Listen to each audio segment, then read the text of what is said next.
you're considering moving from New York City to Seattle, Washington, then this is the video for you. My name is Christian Harris. I run the C-Town real estate team in Seattle, Washington. I've lived in Seattle my entire adult life and have traveled extensively, including New York. So I wanted to share with you some things that you might want to think about to help you prepare for visiting or moving to Seattle, Washington from New York City.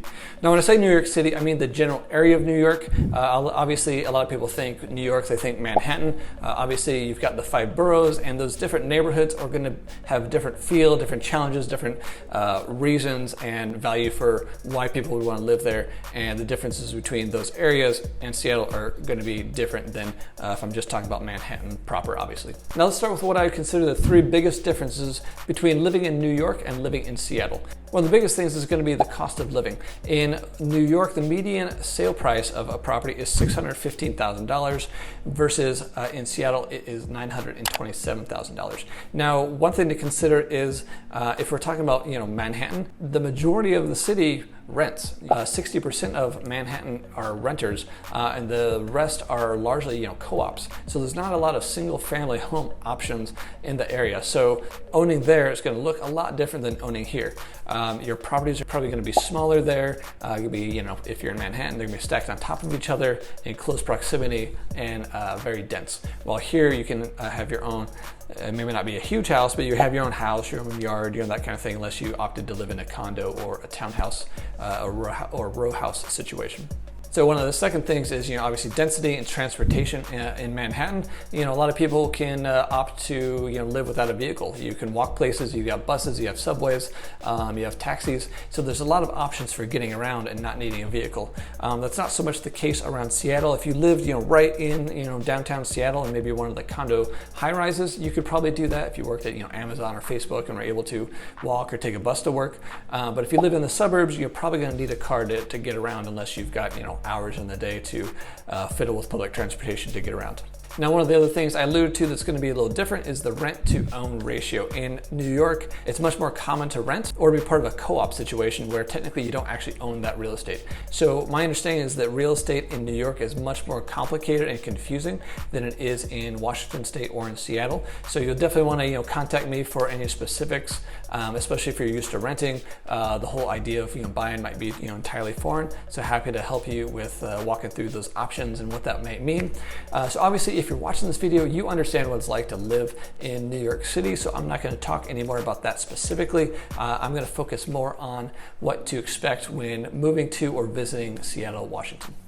Let's start with a little orientation of the Seattle area. So right now we're looking at the Puget Sound, which is this body of water here that goes out to the Strait of Juan de Fuca and out to the open ocean. Seattle's this tiny little thing of land right here and is really, starts about here in North Seattle, goes down to downtown here and to kind of South Seattle, West Seattle over here. The major features when people say West Side, East Side, if they're not talking about the west side of the mountains, which is the Cascade Mountain Range here, which splits Washington in between the eastern and western side. If they're not talking about east or west based on that, they're talking about east or west of Lake Washington, which is this large body of water here. It may not look too big on the map because everything else is so big, but this is about 30 miles from the north tip of Lake Washington down to the southern tip. And there's 2 floating bridges that go across this. The 520 floating bridge, which is a toll bridge, and the I-90 floating bridge, which goes across Mercer Island as well, and goes right into downtown Seattle.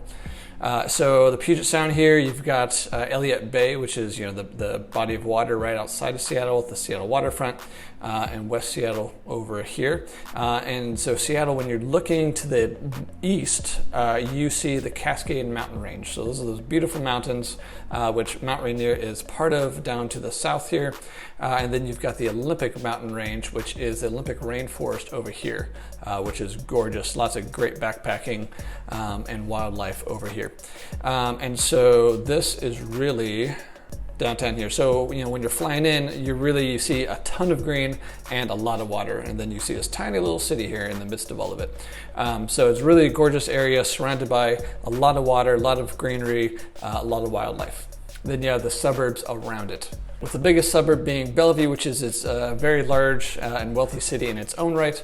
It's much newer and much more polished than Seattle, which tends to be older and a little grittier, if you will. But definitely still has some nice neighborhoods, some historic areas, historic neighborhoods. So one of the big things that Seattle's known for is its weather, its rain. People think it rains here a lot, and really it rains a lot as far as the number of days it rains, but it does not rain a lot as far as the quantity of rain.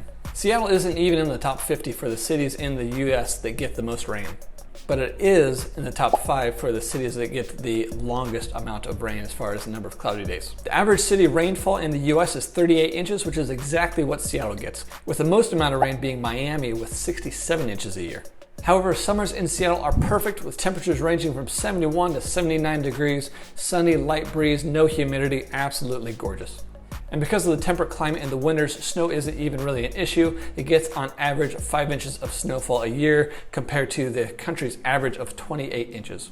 Now, wildfires have become a thing here, not so much around Seattle, but you definitely get wildfire smoke from eastern Washington or blowing up from Oregon and California, usually a week or two a year. It can be pretty bad with pretty low air quality, usually near the end of the summer. In August is usually when you start seeing that. You don't get that every year, and it's not always as bad, but we have been seeing that on and off for the last few years.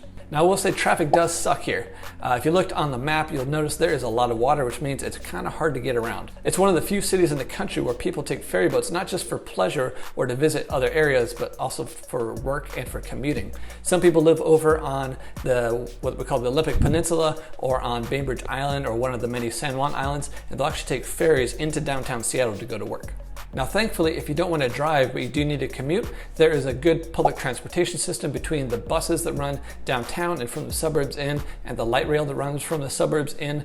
The buses and light rail can also be a good option for sporting events, as parking during sporting events can be as expensive as $60. So you definitely save some money taking public transportation for that as well.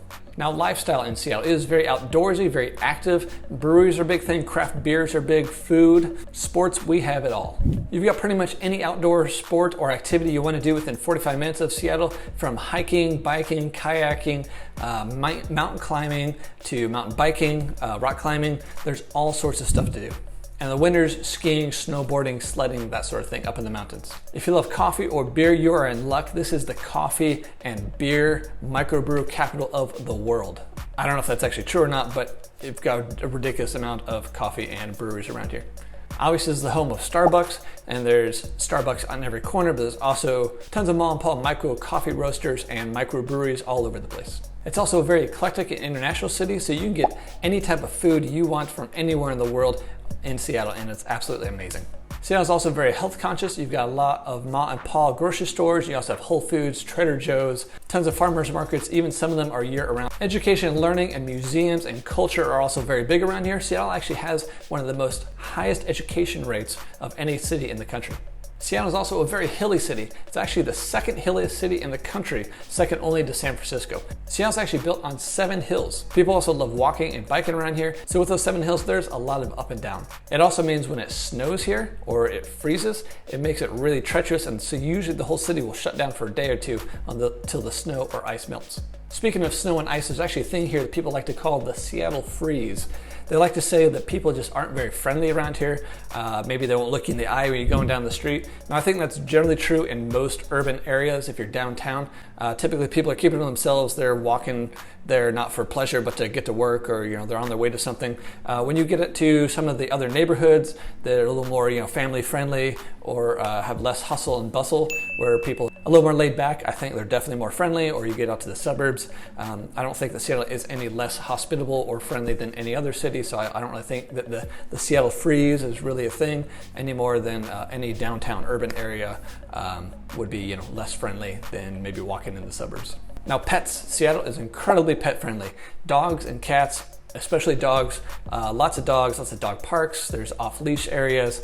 People love their dogs. There's even some restaurants and breweries and cafes that let dogs come into, or they might even have treats and water for your dogs as well. So very pet friendly. Now, housing and cost of living, it is no secret that Seattle is an expensive place to live. The cost of living is very high, but the quality of life is also very high. There's a reason a lot of people want to live here and move here. It's probably why you're watching this video yourself. You're thinking about relocating here. And I'd love to help you if that is the case. My contact info is in the description below. As far as the types of neighborhoods, there is a wide variety and selection. Some people want to live downtown, urban living, maybe in a high-rise luxury condo. There's lots of that. Maybe something a little quirkier, a little older. There's stuff like that in U District or West Seattle, as far as apartments go, or things you can buy. There's also suburban living, where you can still be in the city, but maybe live in a neighborhood that feels a little more quaint or friendly, has neighborhood shops and ma and pa, independent restaurants and bakeries and cafes, that sort of thing.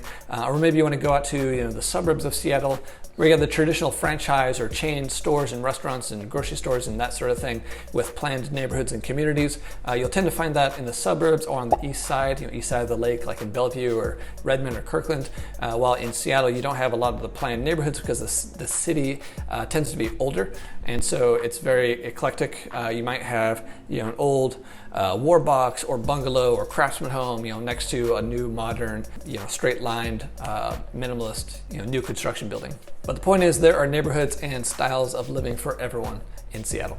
Now, attractions. We've already talked about, a little bit about the food and the coffee and the drink scene. Now, if you like, museums and local theater, concerts, all that kind of stuff, there is a ton of venues for that sort of thing, and it's fairly affordable here as well. So that's big in Seattle. There's also lots of tourist attractions. So when your friends come to visit you from out of town, you can take them to the Space Needle, you can take them up to the observation deck, you can take them out to Lake Union and watch the sailboats and the seaplanes land, or you can take them down to Pike Place Market to the famous fish throwers and watch them do that, or go down to the Gum Wall and Post Alley, or walk down to the Seattle waterfront where the big Ferris wheel is. Really, there's tons of stuff to do for both locals and tourists alike. I myself have been doing some of my own, tour your own city type of stuff, and a lot of the tourist activities are really fun. There's actually a Seattle Underground tour, which is pretty amazing. If you don't know Seattle's history, it actually burnt down in the late 1880s, and they rebuilt the current city on top of that. So it's pretty interesting history. Downtown Pioneer Square, which is the oldest area of Seattle. Now, day and weekend trips, we are really close to a lot of stuff. A couple hours from Canada, a couple hours from the ocean. There's an hour and a half and you can be on the Olympic Peninsula in rainforest. 45 minutes to the east, you can be up in the Cascade Mountains. Just a little longer than that, and you can be over the mountains into eastern Washington, which has a very Midwest feel as far as the climate goes. It gets very hot and dry in the summertime, very cold and snowy in the wintertime.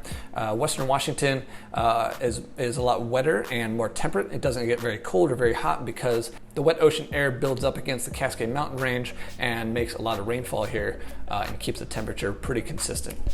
I did talk about plays and theater a little bit, but also has an amazing music scene. It's actually rated the 5th best city for live music in the country. It has a lot of musical history. Obviously, Jimi Hendrix is here. Grunge music in the 90s was born here. So there's a lot of musical pedigree that comes from here. And Seattle's also very much a sports town. We love our sports here, from the Seahawks to the Mariners to the Kraken and the Sounders.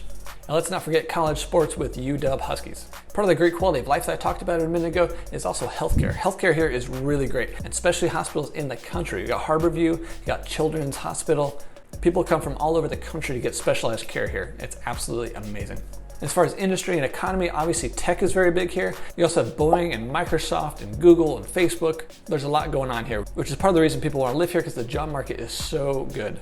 One of the other nice benefits of living here is there's no state income tax. So Washington is one of the 10 states that does not have a state income tax.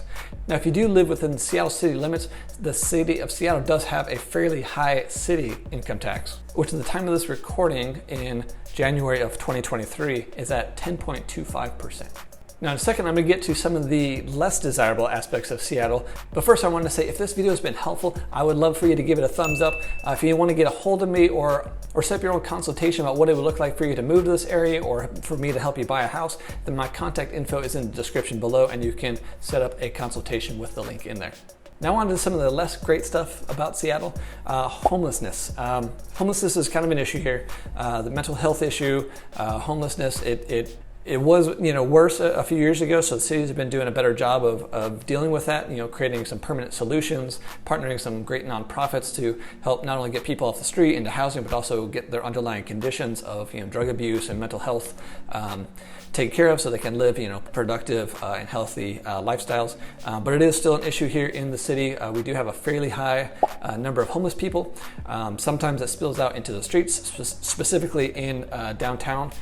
You might see them walking around or tents. Sometimes there's homeless encampments. Sometimes they're sanctioned by the city, sometimes they're not.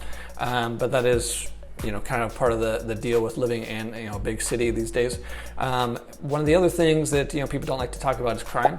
Now, crime rate is relatively subjective as far as, if you're looking at comparing Seattle to, maybe the Midwest town, crime here, might seem kind of high. If you're looking at it compared to some of the other big cities in the country, Seattle's crime is actually fairly low for a big city. Property crime is fairly high here compared to some cities, but fortunately, violent crime is fairly low here. So you might get your car broken into, but you're not gonna, likely get stabbed or shot. So there's that, so that's good.